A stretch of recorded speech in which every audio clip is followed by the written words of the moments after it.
You're so insulated from the real world. I choose my community. That's just an The supermarket was crowded on a rainy evening in downtown Chicago. A young cashier named Daniel, just 23, stood quietly at his register. He worked 2 jobs to support his sick mother and never complained, even when customers treated him poorly.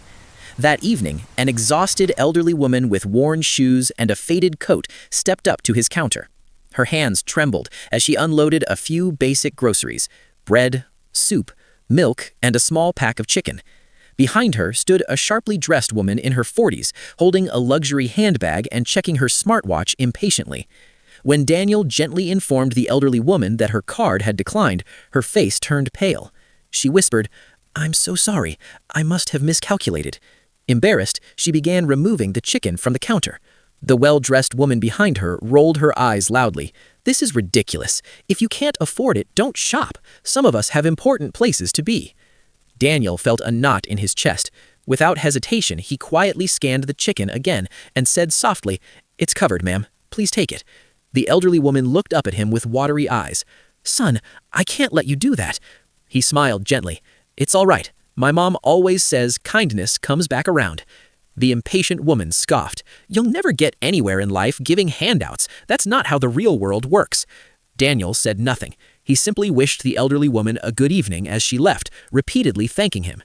The next morning, Daniel was unexpectedly called into the store manager's office. His heart pounded. He worried that covering the groceries might have cost him his job, but when he entered the office, he froze. Sitting beside the regional director was the same elderly woman from the night before, except now she looked confident and composed. "Daniel," the director began, smiling, "meet Mrs. Thompson, the founder of the Thompson Community Foundation. She anonymously visits stores to observe customer service and employee integrity." Daniel's breath caught.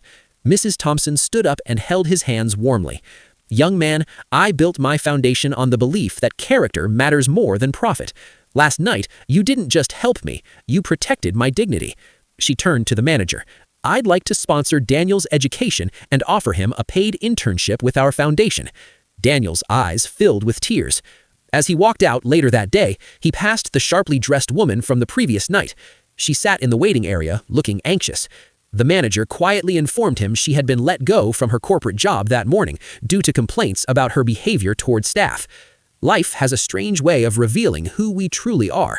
Positions can give status, money can give comfort, but only compassion gives meaning.